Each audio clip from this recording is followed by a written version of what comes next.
അമ്മ ഇപ്പം ചിന്തിക്കുക, ഞാൻ എന്നാ പറഞ്ഞാൽ ഇയാൾ എന്നെ വിട്ടു, അതുകൊണ്ട് ഞാൻ ഒന്നും മിണ്ടായിരിക്കുക എന്നായിരിക്കും. 1-ാം അധ്യായത്തിൽ ഒരു കൃപാവരത്തിലും അന്യഭാഷയൊക്കെ ഉണ്ടെന്ന്, വെളിപ്പാടുമുണ്ട്, ദർശനമുണ്ട്, പ്രവചനമുണ്ട്. പക്ഷെ ആത്മീയരോട് സംസാരിക്കുന്നത് പോലെ നമ്മളും ചിലരെ പറ്റി പറയുമല്ലോ, കേട്ടിട്ടുമുണ്ട്. ചിലർ പറയല്ലേ, ആ പുള്ളി പ്രവചിക്കും, വെളിപ്പാടും ഒക്കെ ഉണ്ട്, ദർശനമൊക്കെ ഉണ്ട്, നന്നായിട്ട് വചനം, പുള്ളി ഭയങ്കര ഭയങ്കര ആളാ. അയ്യോ, സെറാമ്പൂരിൽ നിന്ന് ഡിഗ്രി എടുത്ത് ഇവിടെ വന്ന്, പിന്നെ ഇവിടുന്ന് ഡിഗ്രി എടുത്തു, പുള്ളി ഓക്സ്ഫോർഡിൽ നിന്ന്. ഓ, ഭയങ്കര ഭയങ്കര. പക്ഷെ ഒരു പുള്ളിയോട് സംസാരിക്കുന്ന വളരെ, അത് തന്നെ ഇവിടെയും പറഞ്ഞു.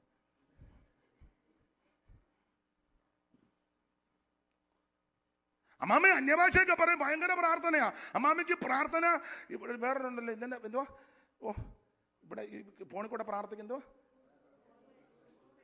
സൂമൊന്നുമല്ല അമ്മേ, പ്രയർ ലൈൻ. അതാ അമ്മാമ്മയ്ക്ക് പ്രയർ ലൈനൊക്കെ ഉണ്ട്. പക്ഷെ അമ്മാമ്മയോട് സംസാരിക്കുന്ന വളരെ, അത് തന്നെ ഇവിടെയും പറഞ്ഞു. നല്ല ലൈൻ ഏതാ? Prayer line. കൃപാവരമൊക്കെ ഉണ്ട്, അന്യഭാഷയൊക്കെ ഉണ്ട്. പക്ഷെ അമ്മാമ്മയോട് സംസാരിക്കുന്ന വളരെ. ഇന്നാണ് അമ്മാമ്മ വെളിയിൽ നിന്നൊരു വർത്താനം പറഞ്ഞു. നമ്മുടെ അമ്മാമ്മ വെളിയിൽ നിന്നത് പറഞ്ഞു, സ്റ്റേജിൽ വന്ന അമ്മാമ്മ, സ്റ്റേജിൽ നിന്ന് അമ്മാമ്മ അന്യഭാഷ പറഞ്ഞു. വെളിയിറങ്ങിയപ്പോ അമ്മാമ്മ അസ്തോദ്യ ഭാഷ പറഞ്ഞു. കാരണം പുസ്തകത്തിലെ വാക്യം അതാകുമ്പോ ആർക്കും ഓടക്കില്ലല്ലോ, അതുകൊണ്ട് പറഞ്ഞതാ. സ്റ്റേജിൽ നിന്ന് അച്ചായൻ മറുഭാഷയും പറഞ്ഞു, പ്രവചനം, ചില ജീവിതങ്ങളെ കാണുന്നെന്ന് പറഞ്ഞു. അച്ചായൻ ഫോണിൽ കൂടെ പറഞ്ഞത് കേട്ടവനും അച്ചായനും ദൈവത്തിനും. അമ്മച്ചി എന്നെ ദീർഘശ്വാസം വിട്ടെ, എന്റെ ദൈവമേ, ഇതെല്ലാം കേൾക്കാൻ ഇടയായോ എന്നാണോ? ദൈവം അനുഗ്രഹിക്കട്ടെ, എനിക്ക് വേണ്ടി പ്രാർത്ഥിക്കണേ, ഞാൻ ബലഹീനനാണ്. ദൈവത്തിന് മഹത്വം. 1-ാം അധ്യായത്തിൽ ഒരു കൃപാവരത്തിലും കുറവില്ല. പക്ഷെ ഇവരുടെ ആഴമെല്ലാം ദൈവാത്മാവ് അറിഞ്ഞു. ഈ മറുഭാഷ പറയുന്ന, പ്രവചിക്കുന്ന, വെളിപ്പാട് കാണുന്ന, ദർശനം കാണുന്ന, പ്രയർ ലൈൻ നടത്തുന്ന, കൺവെൻഷന് പ്രസംഗിക്കുന്ന, അല്ലെങ്കിൽ ഉപവാസ പ്രാർത്ഥന, കാത്തിരിപ്പ് യോഗം നടത്തുന്ന, കൈവച്ചാൽ അഭിഷേകം കൊടുക്കുന്ന, അല്ലെ കൊടുപ്പിക്കുന്ന, എടുക്കുന്ന ഈ വ്യക്തികളുടെ എല്ലാം ആഴം ഞാൻ എന്നെയും കൂടെ പ്രതിയാക്കി പറയുക. ആഴമെല്ലാം കൂടെ 2-ാം അധ്യായത്തിൽ ദൈവാത്മാവ് ആഴം വിവേചിച്ചിട്ട് പറയുക. പക്ഷെ ഒരു കാര്യം ഇതൊക്കെ ഉണ്ട്, പക്ഷെ നിങ്ങളോട് ആത്മീകരോട് സംസാരിക്കുന്നത് പോലെ സംസാരിക്കാൻ പറ്റുന്നില്ല. അതിനാ കാരണം എന്നാ? നിങ്ങൾ നന്നായിട്ട് ബൈബിൾ ക്ലാസ് ഒക്കെ എടുക്കും. നിങ്ങളുടെ ക്ലാസ് എന്ന് പറഞ്ഞാൽ ഭയങ്കര ക്ലാസ്സാ. പ്രകാശവർഷത്തിന്റെ ദൈർഘ്യം ചന്ദ്രനിൽ നിന്ന് സൂര്യനിലോട്ട്, സൂര്യനിൽ നിന്ന് ഭൂമിക്കടിയിലോട്ട്, ഭൂമിയുടെ അടിയിൽ നിന്ന് മേപ്പോട്ട്, സൂര്യന്റെ വ്യാസം 9 കോടിയോട് 30 ലക്ഷം മൈൽ അമ്പരക്കുമാർ അകലത്തിലാണ് അസ്കരൻ. പ്രേക്ഷകർ എണ്ണീട്ടുള്ള നക്ഷത്രം, നക്ഷത്രഗോളം, ഇതെല്ലാം നല്ലതാ. പക്ഷെ നിങ്ങളോട് സംസാരിക്കാം, പക്ഷെ ആത്മീകരോട് സംസാരിക്കുന്നത് പോലെ അത് പറ്റുന്നില്ല. ആത്മീകന്റെ സംസാരം കേൾക്കുമ്പോൾ അറിയാം. ആത്മീകന്റെ സംസാരം അകത്ത് എന്നതായിരിക്കുന്ന സംസാരം കേൾക്കുമ്പോൾ അറിയാം. അതിന് പ്രാർത്ഥിച്ചു നോക്കുവൊന്നും വേണ്ട, ഒരു പ്രവാചകനെ കൊണ്ടുവരികയും വേണ്ട.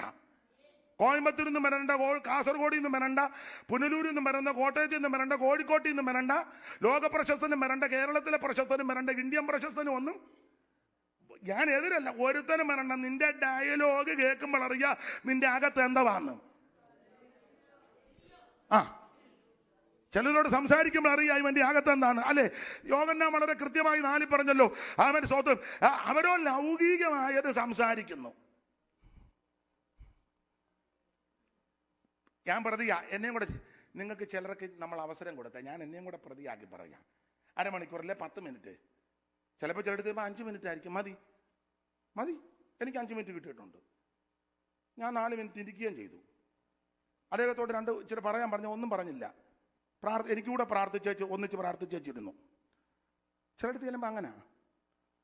പണ്ട് PG മാത്യൂസ് അവർകളെ വാഗത്താനത്തിരിക്കുമ്പോൾ ഒരു കർത്തൃദാസൻ അവിടെ സഞ്ചാര സുവിശേഷകനാണ്.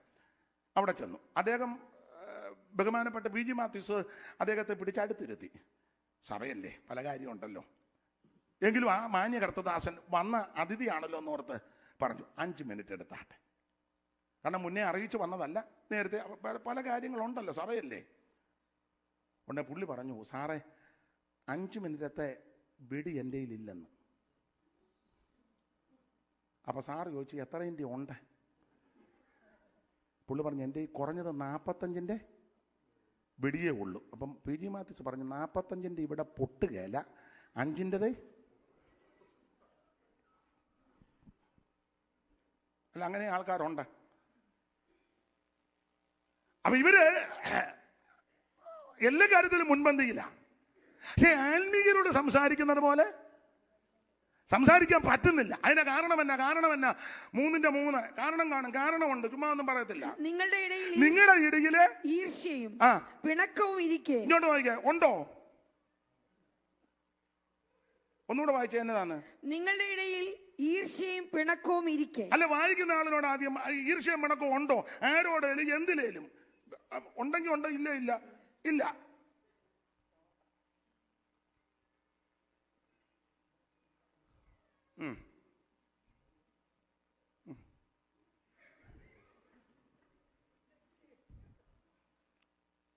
നിങ്ങളുടെ ഇടയിൽ ഈർഷ്യ പിണക്കവും. ദൈവത്തിന്റെ ആത്മാവിനൊന്നും മറവല്ല. 1-ാം അധ്യായത്തിൽ അഭിനന്ദിച്ചു പറഞ്ഞു, നല്ല കാര്യം. 2-ാം അധ്യായത്തിൽ ദൈവത്തിന്റെ ആത്മാവ് ആഴമെല്ലാം കൂടെ പരിശോധിച്ചു. ആഴം പരിശോധിച്ച് ആത്മാവ് 3 പറയാ, കൊരിന്ത്യരോടാ, നിങ്ങളോട് ആത്മീയരോട് സംസാരിക്കുന്ന പോലെ സംസാരിക്കാൻ പറ്റുന്നില്ല. കാരണം നിങ്ങളുടെ ഇടയിൽ ഈർഷ്യ പിണക്കവും ഇരിക്കെ. എന്നെ കേൾക്കുന്ന പ്രിയരെ, അങ്ങനെ എന്തെങ്കിലും നമ്മുടെ ജീവിതത്തിൽ ഉണ്ടെങ്കിൽ ഇന്ന് രാത്രിയിലെ പ്രാർത്ഥനയിൽ അതും അങ്ങ് കളഞ്ഞേക്കണം. എല്ലാം തികഞ്ഞവര് ഉണ്ടെന്ന് എനിക്ക് തോന്നുന്നില്ല. ഈ പറഞ്ഞ വിഷയത്തിൽ ആരോടേലും ഈർഷ്യയോ പകയോ പിണക്കമോ വിദ്വേഷമോ ഉണ്ടെങ്കിൽ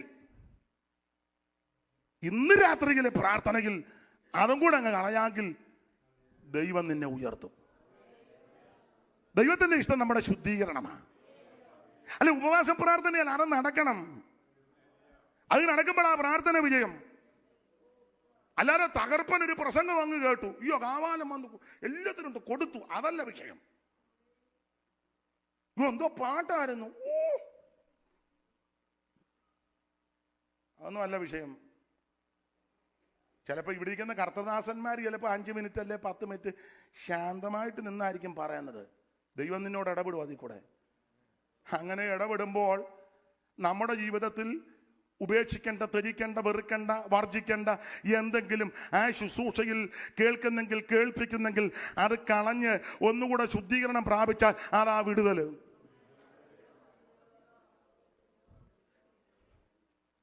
എന്നോടൊരാൾ പറഞ്ഞു, തീയായിരുന്നെന്ന്. തീ ഇപ്പോഴത്തെ തീയെ ദഹിക്കാത്ത തീയ,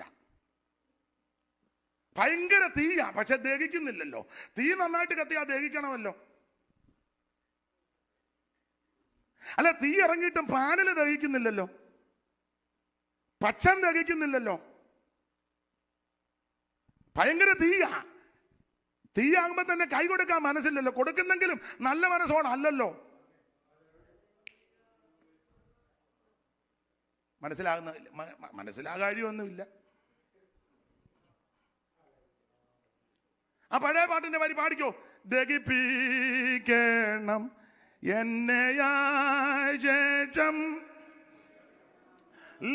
ഗണയൻ പ്രഭോ, ദഹിപ്പിക്കണം.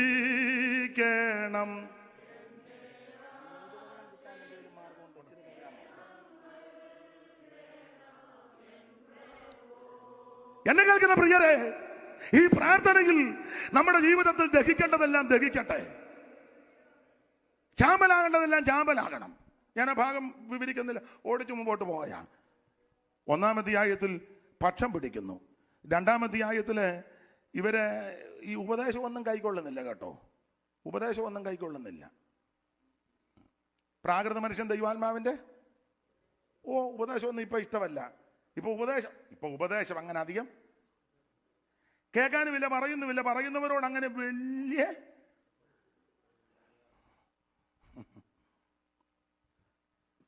നമ്മൾ 3 പോയിന്റുമായിട്ടല്ലേ നടക്കുന്നേ.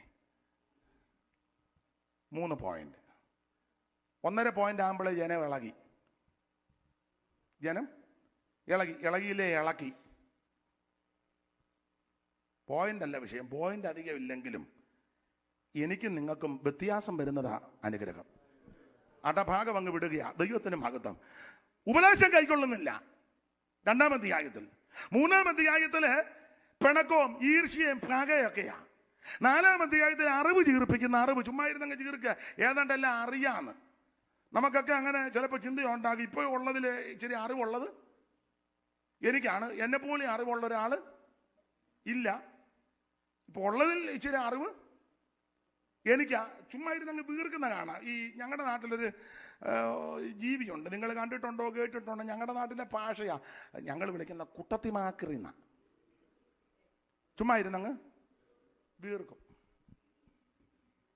അതെ, അറിവെല്ലാം അങ്ങ് ചീർപ്പിക്കുക.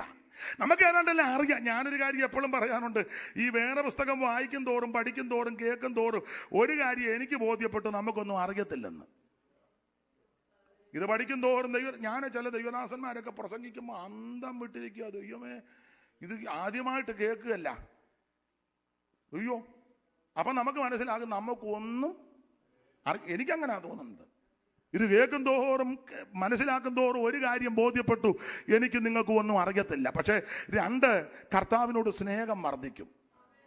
അതാ എൻ്റെ അനുഭവമാണ്. കർത്താവിനോട് സ്നേഹം.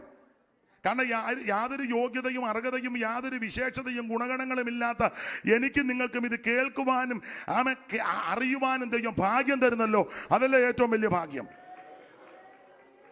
ഞാൻ കഴിഞ്ഞ ദിവസം ഒരു സ്ഥലത്ത് ചെന്നപ്പോൾ പറഞ്ഞു, അമേരിക്കയെ വന്നതിനെ പറ്റി പറഞ്ഞു. ഞാൻ പറഞ്ഞിടാ, നിങ്ങൾ അമേരിക്കയെ വന്നത് വലിയ അത്ഭുതമായിട്ട് എനിക്ക് തോന്നുന്നില്ല.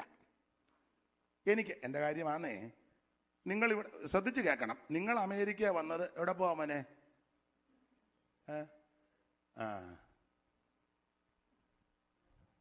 അല്ല, അവൻ എൻ്റെ കൂടെ വന്ന് ചിറങ്ങിപ്പോകാൻ പറഞ്ഞിട്ടുണ്ട് അവിടെ പോവാന്ന്. അപ്പോഴേ നിങ്ങൾ അമേരിക്ക വന്നത് വലിയ അത്ഭുതമായിട്ട് എനിക്ക് തോന്നുന്നില്ല. പക്ഷെ ഞാൻ വന്നത് ഒരത്ഭുതമായിട്ട് എനിക്ക് തോന്നാറുണ്ട്. കാരണം പറയാം. നിങ്ങളിവിടെ വന്നത് എല്ലാവരുടെയും കാര്യം അല്ലെങ്കിൽ സിംഹഭാഗം. ഒന്നേ ഭാര്യ ഇവിടെ ഉണ്ടായിരുന്നു, പുറകെ വന്നു. അല്ലെ ഭർത്താവ് ഇവിടെ ഉണ്ടായിരുന്നു, പുറകെ വന്നു. അല്ലെ കൂടെ ആയിക്കോട്ടെ, ഇനി പുറകെ പറഞ്ഞൊരു ആലോക്യം ഉണ്ടാണ്ട് കൂടെ വന്നു. ഇല്ല, ഞാൻ അമ്മയുടെ അനിയത്തി അല്ലെ ചേടത്തി, അങ്ങനെ ബന്ധത്തിൽ വന്നു. അല്ലെങ്കിൽ നന്നായിട്ട് പഠിച്ച് ഡിഗ്രി എടുത്ത് ജോലി ചെയ്ത് അതൊക്കെ നല്ല കാര്യം വന്നു.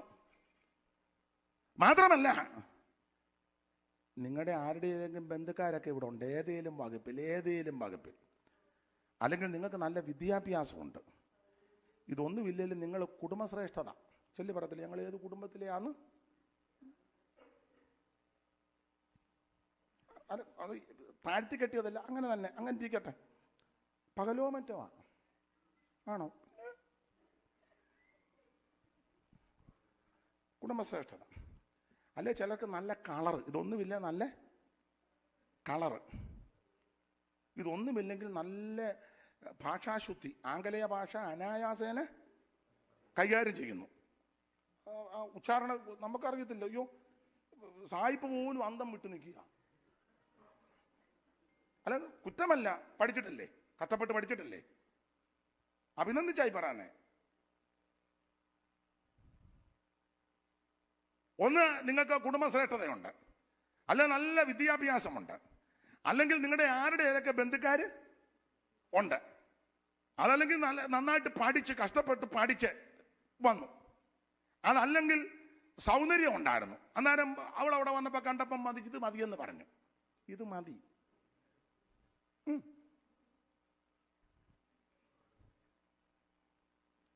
ഇങ്ങനെ എന്തേലുമൊക്കെ നല്ല കളറ് കണ്ടാച്ചാനൊക്കെ നല്ല കളറാണ്.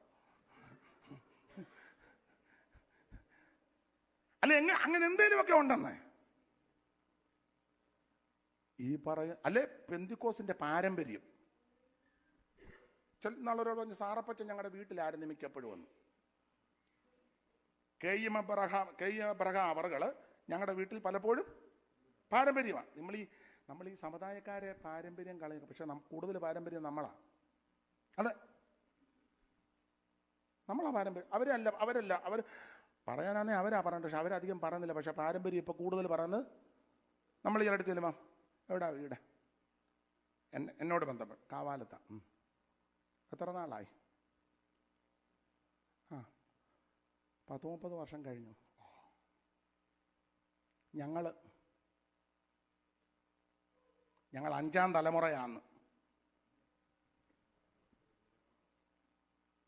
ഞാൻ പറയുന്നത് നിങ്ങൾക്ക് മനസ്സിലാകുന്നില്ലേ? അതോ നിങ്ങളെല്ലാവരോടും ഒത്തോണ്ട് എന്നെ പൊട്ടം കളിപ്പിക്കുകയാണോ?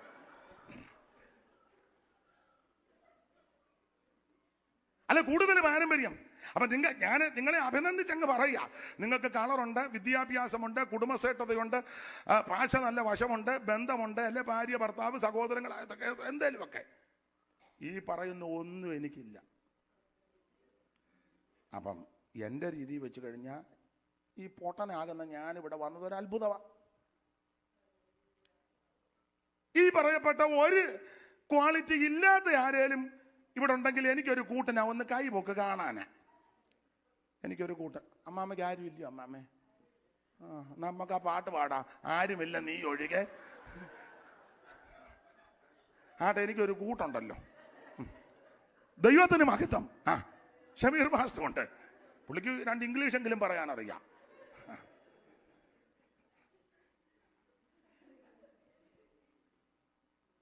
താഴ്ചയിൽ എനിക്കവൻ തണലേകി താങ്ങി എന്നെ വീഴ്ചയിൽ വഴി നടത്തി. താഴ്ചയിൽ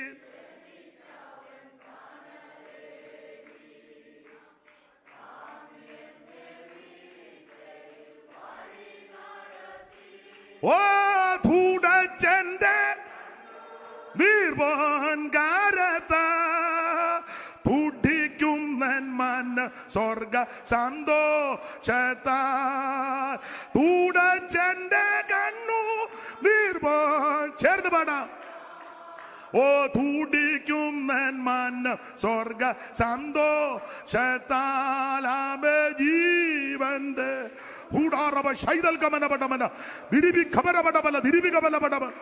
അവിനാലവനെ ഞാൻ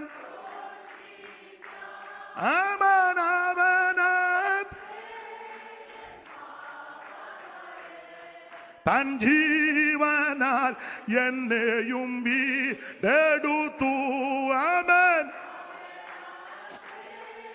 എൻ പാപകാരൻ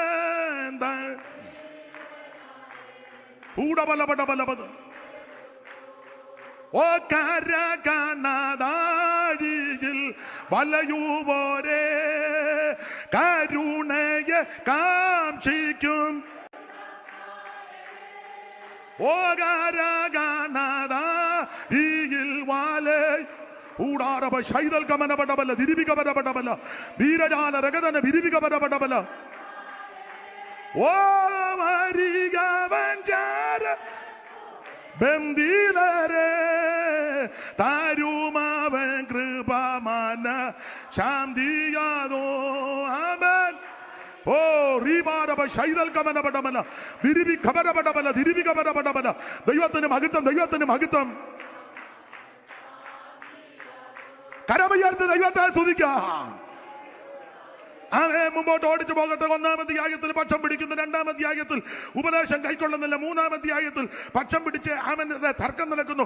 4-ാം അധ്യായത്തിൽ അറിവ് ചീർപ്പിക്കുന്നു. 5-ാം അധ്യായം ജാതികടകിടയിൽ പോലും ഇല്ലാത്ത നടപടി ദോഷങ്ങൾ സഭയ്ക്കകത്ത് കൊണ്ടുവന്ന് 6-ാം അധ്യായത്തിൽ കേസ് കോടതി വഴക്കി. ഇതിനകത്ത് വ്യവഹാരം തീർക്കാൻ ആളില്ലേ?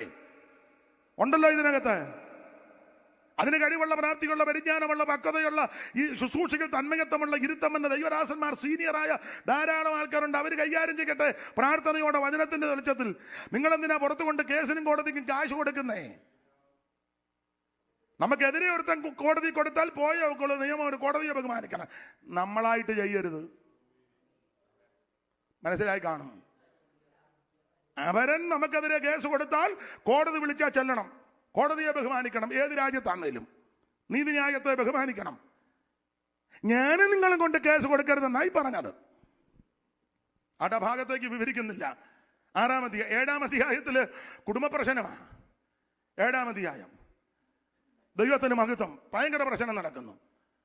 8-ാം അധ്യായത്തിൽ വിഗ്രഹാർപ്പിതം തിന്നാമോ, ചിലത്തം തിന്നാന്ന് പറയുന്നത്, തിന്നുകയെന്ന് പറയുന്നത്, തിന്നാ കുഴപ്പമില്ല, തിന്നില്ല കുഴപ്പമില്ല, തിന്നാലും കുടിച്ചാലും ദൈവനാമം. പണ്ടൊരാൾ പ്രസംഗിച്ചും പറഞ്ഞു, എൻ്റെ ഭാര്യയെ കുറച്ച് സ്വർണത്തിൻ്റെ കണക്ക് പറഞ്ഞില്ല, അടിച്ചിറക്കിയെന്ന്. അപ്പം അറിയാവുന്ന ഒരാൾ പറഞ്ഞു, ഈ ഭാര്യയോട് ചോദിച്ചു, ഒന്നുമില്ല, ചുമ്പ പുള്ളി അങ്ങ് വീരസ്യം പറഞ്ഞതാ. ഭാര്യ ചോദിച്ചാൽ, നിങ്ങൾക്ക് 1 ഗ്രാമിൻ്റെ സ്വർണം ഉണ്ടായിരുന്നു? പിന്നെ പുള്ളിക്കാരി ചോദിച്ചപ്പോൾ, ഉപദേശിക്കുന്ന ദൈവനാമം മഹത്വപ്പെടട്ടെന്ന്. എങ്ങനെയും പുള്ളി കള്ളത്തരാ പറഞ്ഞത്, ഇത്ര പവന്റെ കണക്ക് പറഞ്ഞേച്ച് അഴിച്ചിറക്കിയെന്ന്. അപ്പൊ അറിയാവുന്ന ഒരാൾ ചോദിച്ചു, 1 പവന്റെ സ്വർണ്ണം നിങ്ങൾക്കുണ്ടായിരുന്നു? അപ്പോൾ പുള്ളിക്കാരി പറയാ, ഉദ്ദേശിക്കുന്ന ദൈവനാമം എങ്ങനെയും ഒക്കെ അങ്ങനെയാണോ ദൈവനാമം മഹത്വപ്പെടുന്നത്? എടാ, നീ സാക്ഷി പറഞ്ഞാലും സാക്ഷി പറഞ്ഞില്ലേലും, നീ കൃത്രിമം കാണിച്ചാലും കൃത്രിമം, ദൈവമാ. ദൈവനാമത്തിന് ഒരു പങ്കും വരികയല്ല. ഗരിബേരം കടയാച്ഛാദനം ദൈവത്തിനില്ല. അവിടുന്ന് നിത്യനായ ദൈവമാ, അവിടുന്ന് സർവശക്തനാ. നമ്മൾ സ്തുതിച്ചാലും സ്തുതിച്ചില്ലേലും ദൈവം തന്നെ. പിന്നെ സ്തുതിച്ചാൽ ദൈവത്തിന് ഇഷ്ടമാ, നിനക്ക് നല്ലതുവാ. ഞാനും നിങ്ങളും സ്തുതിച്ചാലും സ്തുതിച്ചില്ലേലും ദൈവത്തിനൊരു കുഴപ്പവും വരികയല്ല. ആമേൻ. ദൈവത്തിന് ഒരു മാറ്റവും വരികയില്ല. ദൈവം തന്നെ. പിന്നെ സ്തുതിച്ചാലുള്ള വിശേഷത നിന്റെ ശരീരത്തിന് നിനക്ക് നല്ലതാ. ദൈവത്തിന് അത് പ്രസാദമാ. നമ്മളിനിയും പ്രസാദിപ്പിച്ചില്ലെങ്കിലും അവിടെ നിന്ന് ആമേൻ അങ്ങനെ തന്നെ ഒരു മാറ്റവും വരികയില്ല. ദൈവത്തിന് മഹത്വം ഉണ്ടാകട്ടെ. Praise the Lord. അതുകൊണ്ട് 7-ാം അധ്യായത്തിലേക്ക് വരുമ്പോൾ കുടുംബ പ്രശ്നം, 8-ൽ ഭക്ഷണക്രമം, 9-ാം അധ്യായത്തിൽ പൗലോസിന്റെ അപ്പോസ്തലത്വത്തെ ചോദ്യം ചെയ്യുക. ഇതൊക്കെ പറയാൻ താൻ ആരാന്ന്? താൻ യേശുവിനെ കണ്ടിട്ടുണ്ടോ? എവിടെ വെച്ചാ കണ്ടേ? ഞങ്ങളൊക്കെ കണ്ടേച്ചിരിക്കുന്ന ആൾക്കാരാ. പൗലോസ് തെളിയിച്ചു. 10-ാം അധ്യായത്തിലേക്ക് വരുമ്പോൾ വിഗ്രഹാർപ്പണം ഭക്ഷിച്ച് ഇവരെ ക്രമം കെട്ടുപോയ കാര്യത്തെ പൗലോസ് കൊണ്ട് തെളിയിക്കുക. 1-ാം അധ്യായം മുതൽ കൊണ്ട് പഠിക്കും. 10-ാം അധ്യായത്തിന്റെ 1-ാം അധ്യായം പഠിക്കുമ്പോൾ ഇസ്രായേൽ ചരിത്രം പറയുക 10-1 സഹോദരന്മാരെ നമ്മുടെ പിതാക്കന്മാർ എല്ലാവരും. എന്തായാലും കർത്തൃദാസി നന്നായിട്ട് വായിച്ചു തരുന്നുണ്ട്, അഭിനന്ദിക്കുന്നു. പാസ്റ്റർ ഭാര്യ വല്ലതും ആണോ? നമ്മുടെ ആണോ? നമ്മുടെ ആണോ? വായിച്ചു, ഒന്നുകൂടെ വായിച്ചു. വായിച്ചു. സഹോദരന്മാരെ നമ്മുടെ പിതാക്കന്മാരെല്ലാം മേഘത്തിൻ കീഴിലായിരുന്നു. മേഘത്തിൽ സമുദ്രത്തിൽ സ്നാനമേറ്റ് മോശയോട് ചേർന്നു. എല്ലാവരും വരെ ആത്മീയ ആഹാരം തിന്നു, എല്ലാവരും വരെ ആത്മീയ പാനീയം കുടിച്ചു. അവരെ അനുഗമിച്ച് ആത്മീയ പാറയെന്നല്ലോ അവർ കുടിച്ചത്.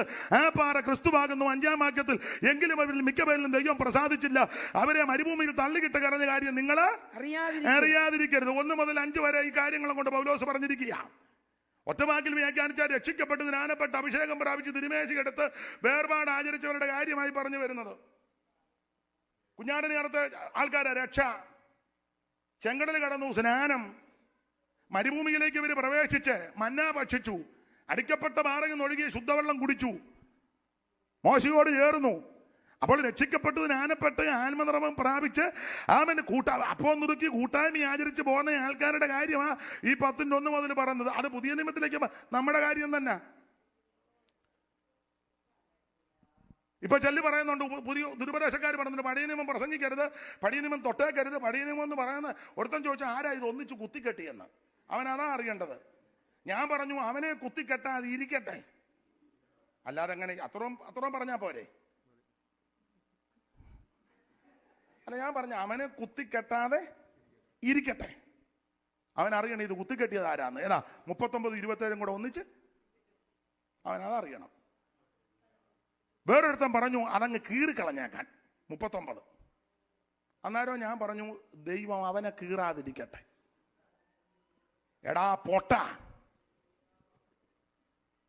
66 നല്ലതാ. ഈ 66 പുസ്തകത്തിലെ പ്രധാനപ്പെട്ട വിഷയത്തിൽ ഒന്ന് മനുഷ്യവർഗത്തിന്റെ രക്ഷയാ. ഉൽപ്പത്തി മുതൽ വെളിപ്പാട് വരെ പരിശോധിക്ക്, ഒറ്റ വിഷയമാ മനുഷ്യവർഗത്തിന്റെ രക്ഷ. ഒരേ ഒരു വ്യക്തി 66-ലും തെളിഞ്ഞു നിൽക്കുന്നത് രക്ഷകനാകുന്ന യേശു. സകല മനുഷ്യർക്കും രക്ഷാകരമായ ദൈവകൃപ ഉദിച്ചുവല്ലോ.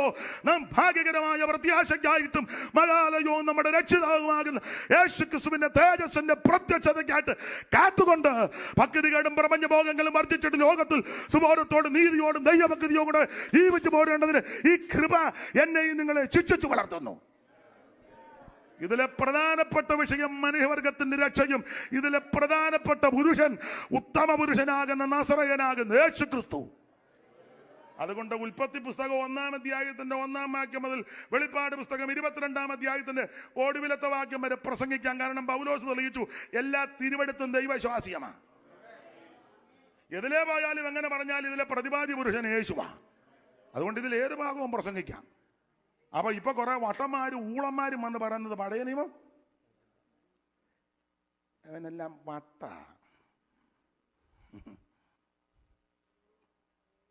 നാളെ വരണോ? വൈകിട്ട് പറഞ്ഞാൽ മതി. വൈകിട്ട് പറഞ്ഞാൽ കോള് വരും. വൈകിട്ട് വരും. യോഗം കഴിയുമ്പം വരും. പുള്ളി ഉണ്ടേ ഞങ്ങൾ വരുന്നില്ല, എന്നെ പറഞ്ഞു വിട്ടാൽ മതി, അവർ വരട്ടെ, ഞാനൊരാൾ പോയാൽ പോരെ. വേദപുസ്തകത്തിന്റെ ഏത് ഭാഗവും പ്രസംഗിക്കാം. പ്രതിപാദ്യ പുരുഷൻ യേശുക്രിസ്തുവാ. പ്രധാന വിഷയം മനുഷ്യവർഗത്തിന്റെ രക്ഷയാ. പൗലോസ് തെളിയിച്ചല്ലേ പഴയ നിയമത്തിലെ വിഷയങ്ങളാ 10-1 മുതലും കൊണ്ട് തെളിയിച്ചു. പിതാക്കന്മാരുടെ വിഷയം എന്തിനാ ഇത് പറഞ്ഞിരിക്കുന്നത്? ഈ പഴയ നിയമ വിഷയങ്ങൾ പറഞ്ഞിരിക്കുന്നത് എന്തിനാ? 6-ാം വാക്യം വായിച്ച കർത്തൃദാസി, ഇത് നമുക്ക് ദൃഷ്ടാന്തമായി സംഭവിച്ചു. ഈ കാര്യങ്ങളെല്ലാം നമുക്ക് ദൃഷ്ടാന്തമായിട്ട് പറഞ്ഞിരിക്കുന്ന കാര്യമാ. അല്ലാതെ നമുക്ക് മനസ്സിലാകാനോ നമ്മൾ അറിയാതിരിക്കാൻ നമുക്ക് ദൃഷ്ടാന്തമായിട്ടാ.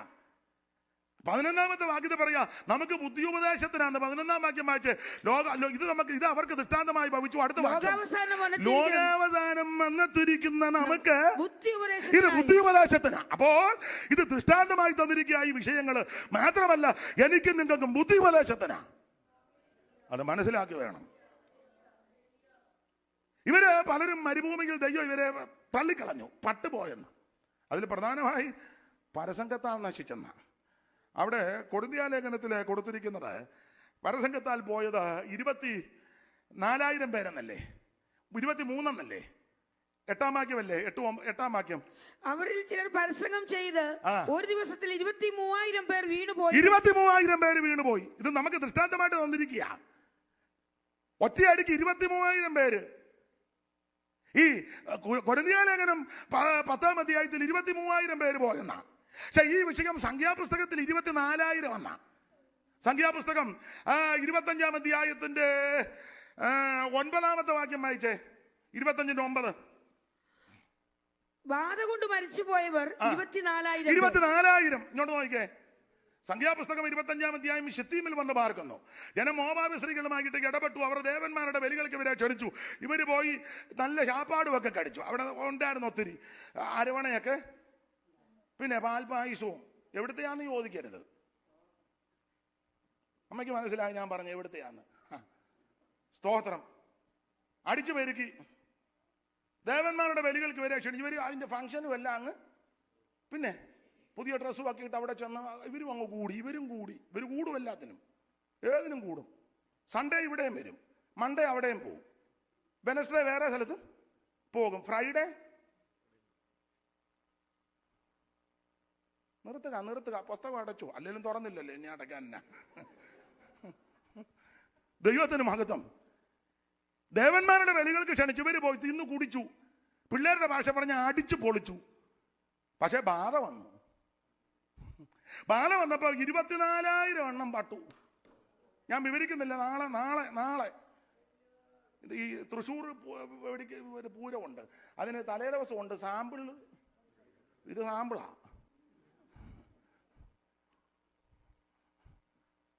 24,000 പേര്. 24. ഈ സംഖ്യാപുസ്തകം 25-ാം അധ്യായത്തിന്റെ 9-ാമത്തെ വാക്യത്തിൽ എത്രയാ അമ്മാമയെ കണക്ക്? 24. ഈ വിഷയം പൗലോസ് പറഞ്ഞപ്പോ എത്രയാ? അതിന് അങ്ങനെ വന്നേ. ഞാനും ഇപ്പോഴാ പാസ്റ്ററെ കാണുന്നത്. പാസ്റ്റർ പറഞ്ഞപ്പോഴാ. അത് ശരിയാ. ഇപ്പോഴല്ലേ ശ്രദ്ധിച്ചേ അമ്മാമ? അതിന് അങ്ങനെ വന്നേ. പൗലോസിനോ?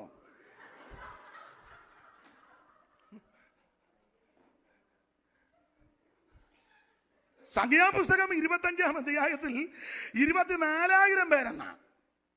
ചില പൗലോസ് അഭിഷേകം തെളിച്ചപ്പോൾ എത്ര പേരെന്നാ? 23,000 കുറഞ്ഞു. കാരണം എന്നാ ചോദിച്ചേ?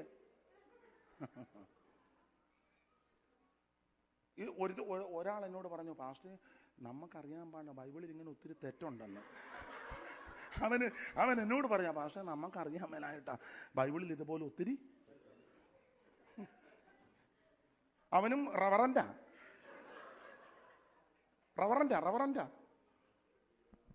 സൂക്ഷിച്ച് വായിച്ചാൽ തെളിയിക്കാം, അല്ലാതെ ക്ലിയർ ആക്കണമല്ലോ, ഇല്ലേ അത് പിന്നെ സംശയത്തിൽ കിടക്കും. സൂക്ഷിച്ച് വായിച്ചാൽ കൊരിന്ത്യലേഖനം 10:9 ഒന്നുകൂടെ വായിച്ചേ. അവരിൽ ചിലർ പരസംഗം ചെയ്ത് ഒരു ദിവസത്തിൽ 23,000 പേർ. തെളിഞ്ഞല്ലോ. എന്നെ കൂടെ യാന്ന് വെക്കുന്നേ എന്തോ മനസ്സിലായി? അത് പറ കേക്കട്ടെ. അതെന്നാ കാര്യം? അല്ല, അവിടെ 24 അപ്പുറം പറഞ്ഞേക്കുന്നത്, ഇവിടെ പിന്നെ 23 വന്ന എന്നാ ഞാൻ ചോദിച്ചത്. പിന്നെ ഈ ആന്ന് വെച്ചോ തന്നെ.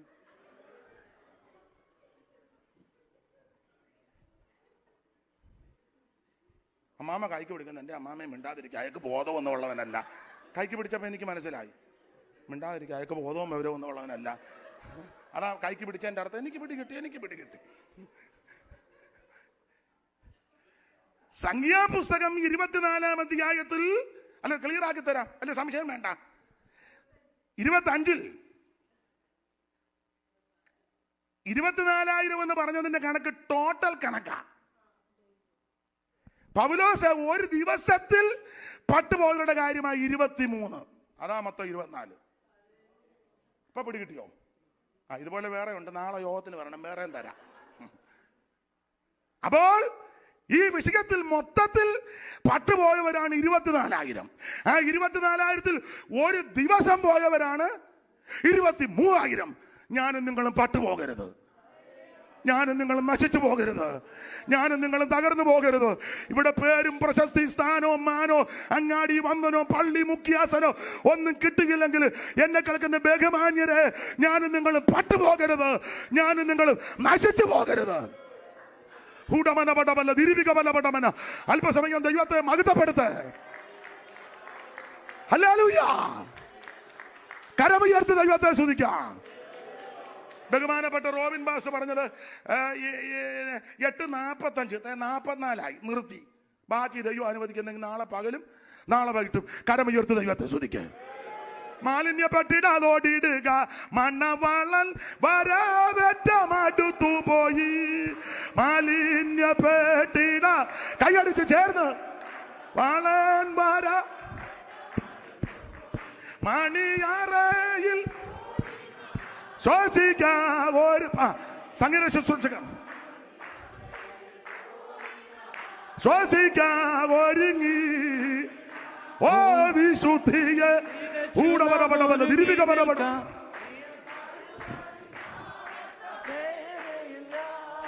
വിശുദ്ധിയെ തികച്ചു നാം ഒരുങ്ങി നിൽക്കാം. പ്രിയൻ വരുവതിൻ താമസമേ ഇല്ല. കൊട്ടാരങ്ങൾ തുടങ്ങി കൂട്ടിൽ വരെ ജനം കണ്ണൂനിൽ താഴ്വ ഇല്ലല്ലയോ. കൊട്ടാരങ്ങൾ തുടങ്ങി കൂട്ടിൽ വരെ ജനം കണ്ണൂനിൽ താഴ്വര ഇല്ലല്ലയോ.